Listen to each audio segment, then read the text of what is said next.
दोस्तों ये कहानी एक ऐसे किलर की है जो पहले तो अलग अलग लड़कियों के साथ मजे करता है, फिर उन्हें मार डालता है। तो चलिए देखते हैं वो लड़कियों किस तरह से उस आदमी से अपनी जान बचाती है। दोस्तों मूवी काफी इंटरेस्टिंग है, इसलिए वीडियो में एंड तक जरूर बने रहना। मूवी की स्टार्टिंग में हम एक अनजान लड़की को देखते हैं जो एक डेटिंग ऐप पर किसी लड़के से बात कर रही होती है। इसके बाद वो लड़की उस लड़के से मिलने के लिए एक पब में जाती है और वो उस लड़के को लेकर अपने घर आ जाती है। इसके बाद वो दोनों घर के बाहर ही मजे करने लगते हैं। काम खत्म होने के बाद वो लड़का वहाँ से चला जाता है और लड़की भी अपने घर के अंदर आ जाती है, लेकिन तभी उस लड़की के घर पर कोई आता है और उसे मार डालता है। वही अगली सुबह न्यूज में बताया जाता है लड़कियों को डेटिंग करने वाले लड़के ने एक और लड़की का खून कर दिया। सीन शिफ्ट होता है और हम ईवा नाम की एक खूबसूरत लड़की को देखते हैं जो आज पूरे 30 साल की हो चुकी थी। इसलिए ईवा अपनी फ्रेंड्स एना, मोना और रोबी के साथ अपना बर्थडे सेलिब्रेट करती है, लेकिन ईवा अपने बर्थडे से बिल्कुल भी खुश नहीं होती है क्योंकि ईवा के बॉयफ्रेंड ने उससे 8 महीने पहले ब्रेकअप कर लिया था और उसने अभी तक उससे कोई बात नहीं की। ईवा की फ्रेंड्स ईवा को डेटिंग ऐप पर नए नए लड़कों से बात करने के लिए कहती है ताकि ईवा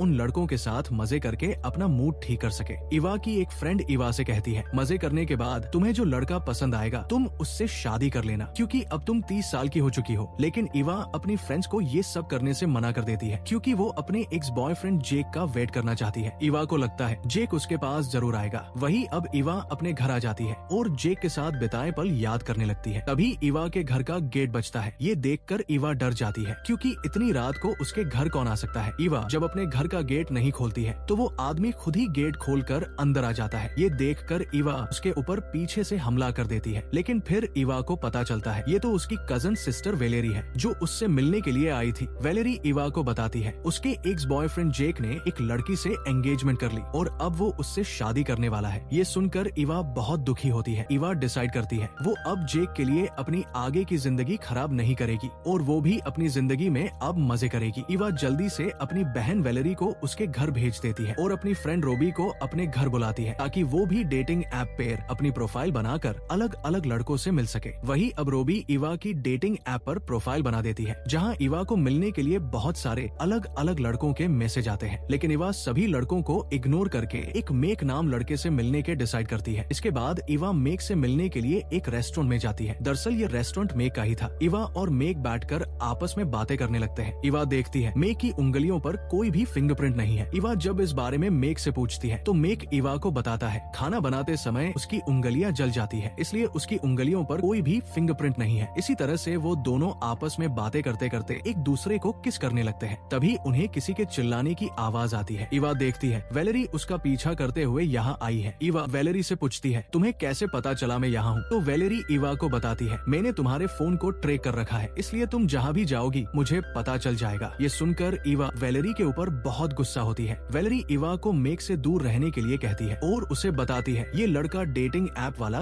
किलर भी हो सकता है, इसलिए तुम इसे डेट मत करो। लेकिन ईवा वेलेरी की कोई बात नहीं सुनती और मेक को अपने घर ले आती है। इसके बाद मेक और ईवा पलंग तोड़ मजे करते हैं। इससे ईवा को भी बहुत मजा आता है क्योंकि मेक ने अपने हथियार से ईवा को पूरी तरह से खुश कर दिया था। काम खत्म होने के बाद ईवा मेक को अपने घर जाने के लिए कहती है क्योंकि वो पूरी रात मेक के हथियार की सवारी नहीं कर सकती थी, इसलिए मेक भी वहाँ से अपने घर चला जाता है। अगली सुबह ईवा के घर एक लड़का आता है जिसका नाम नोमर होता है। दरअसल नॉर्मन सिक्योरिटी डिपार्टमेंट से होता है, इसलिए वो ईवा के घर पर सिक्योरिटी सिस्टम लगाने के लिए आया था क्योंकि शहर में डेटिंग ऐप वाला किलर बहुत सारी लड़कियों का मर्डर कर चुका था। अपना काम करने के बाद नॉर्मन ईवा के साथ बैठकर बातें करने लगता है। नॉर्मन ईवा की खूबसूरती देखकर उसके ऊपर लाइन मारने लगता है और उसे शाम को अपने साथ डेट पर चलने के लिए कहता है। तो ईवा नॉर्मन से कहती है मैं पूरी कोशिश करूंगी तुम्हारे साथ डेट पर चलने की। इसके बाद नॉर्मन वहाँ से चला जाता है। अगले सीन में हम ईवा को अपनी फ्रेंड एना के स्टूडियो में देखते हैं। दरअसल ईवा एना के स्टूडियो में ही काम करती है। एना ईवा को अपने कुछ फोटो क्लिक करने के लिए कहती है। साथ ही एना ईवा को बताती है तुम जिस भी लड़के को डेट करो पहले उसे अच्छे से जान लेना, उसके बाद उसे अपने बिस्तर तक लेकर जाना। तो ईवा भी एना की बात को अच्छे से समझ जाती है। वही रात के समय ईवा अपने कॉलेज के फ्रेंड कायल से मिलने के लिए जाती है। दरअसल कायल भी ईवा को डेटिंग ऐप पर ही मिला था। बातें करते करते कायल ईवा को अपने साथ घर चलने के लिए कहता है ताकि वो उसकी बुलबुल के मजे ले सके, लेकिन ईवा कायल को उसके घर जाने से मना कर देती है और वहाँ से उठकर चली जाती है। घर आने के बाद ईवा मेक को मिलने के लिए बुलाती है और उसके साथ मजे करने लगती है। ईवा जब मेक के हथियार का मजा लेने ही वाली होती है तभी ईवा को उसकी सिस्टर वेलेरी का कॉल आ जाता है। वेलेरी ईवा को मेक से दूर रहने के लिए कहती जाती है क्योंकि खूनी ने जिन जिन लड़कियों को मारा है उनके पास से कोई भी फिंगरप्रिंट नहीं मिला है और मेक की उंगलियों पर भी कोई फिंगरप्रिंट नहीं थे। वैलेरी की बात सुनकर इवा पूरी तरह से डर जाती है क्योंकि इवा को लगता है मेक ही वो खूनी है। वही अगले दिन इवा अपने सभी दोस्तों से मिलती है जहाँ वो सभी लोग बैठकर ड्रिंक करते हैं। वो लोग जब आपस में बातें कर रहे होते हैं तभी इवा अपनी फ्रेंड्स को बताती है मैं 3 लड़कों को एक साथ डेट कर रही हूँ और मुझे ऐसा लगता है उन तीनों लड़कों में से कोई एक डेटिंग ऐप वाला किलर है, इसलिए इवा नॉर्मन के साथ एंजॉय करेगी और मेक से शादी करके कायल को किल कर देगी क्योंकि इवा को लगता है कायल ही वो किलर है। वही रात के समय इवा मेक के घर एंजॉय करने के लिए चली जाती है जहाँ मेक पूरी रात इवा के ऊपर सवारी करता है। काम खत्म होने के बाद इवा जब अपने घर जाने लगती है तभी इवा की नजर मेक के जूतों पर पड़ती है जिसका नंबर 10 होता है और किलर के जूतों का नंबर भी 10 बताया गया था, इसलिए इवा को मेक के ऊपर शक होता है और वो मेक को कील वाली लिस्ट में डाल देती है। अगले दिन इवा कायल के साथ डेट करने के लिए जाती है। कायल इवा को इम्प्रेस करने के लिए बहुत अच्छी जगह लेकर जाता है, लेकिन कायल जब कुछ सामान लेने के लिए जाता है तभी इवा कायल के जूतों को चेक करती है। कायल के जूतों का नंबर भी 10 है, इससे इवा को कायल के ऊपर भी शक होने लगता है। वही अब इवा नॉर्मन के साथ डेट पर जाती है क्योंकि इवा ने कायल और मेक को कील वाली लिस्ट में डाल दिया था। इवा और नॉर्मन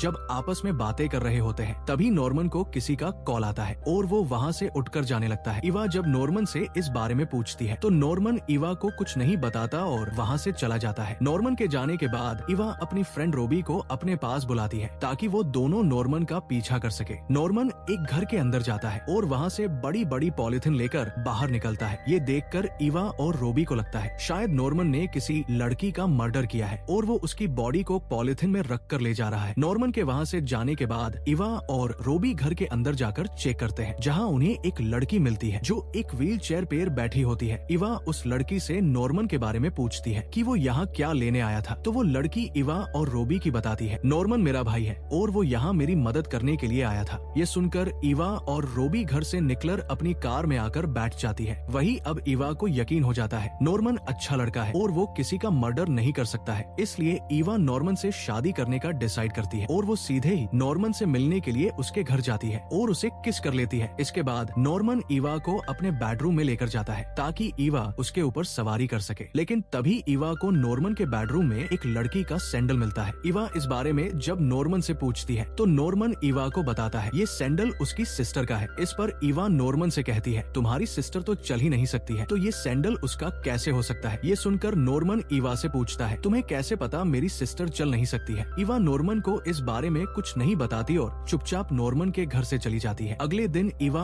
अपनी सिस्टर वैलेरी के पास जाती है और दोनों बैठकर नॉर्मन के बारे में पता करने लगती है, जहाँ इन्हें पता चलता है कुछ सालों पहले कुछ चोरों ने नॉर्मन के मोम डैड को मार दिया था और उसकी बहन के पैरों पर भी गोली मारी थी जिससे अब वो चल नहीं सकती है। इवा और वैलेरी को लगता है इस घटना के बाद नॉर्मन की दिमागी हालत ठीक नहीं है, इसलिए वो बदला लेने के लिए लड़कियों का मर्डर कर रहा है क्योंकि उसके मोम डैड को जिसने मारा था वो चोर लड़कियां ही थी। वही अब इवा को नॉर्मन के खिलाफ सबूत मिल गया था, इसलिए वो अगली सुबह पुलिस स्टेशन जाती है जहाँ इवा की मुलाकात अपने एक्स बॉयफ्रेंड जेक से होती है जो एक पुलिस ऑफिसर है। इवा जेक को बताती है मैं जिस लड़के को डेट कर रही हूँ वही डेटिंग ऐप वाला किलर है क्योंकि मुझे उसके घर में एक लड़की की सैंडल मिली है। जेक इवा से कहता है तुम्हारे कहने से मैं किसी भी इंसान को ऐसे अरेस्ट नहीं कर सकता हूँ, इसके लिए मुझे उस इंसान का DNA चाहिए। जेक की बात सुनकर इवा जल्दी से अपने घर आकर अच्छे से तैयार होकर फिर से नॉर्मन से मिलने के लिए जाती है ताकि वो उसका DNA ला सके। इवा नॉर्मन के घर आकर उसके बेडरूम में जाती है और नॉर्मन के साथ रोमांस करने का नाटक करती है। इसी दौरान इवा नॉर्मन का एक बाल तोड़ लेती है जिससे उसे नॉर्मन का DNA मिल जाता है। इसके बाद इवा जल्दी से जेक के पास जाती है और उसे नॉर्मन का बाल देती है ताकि जेक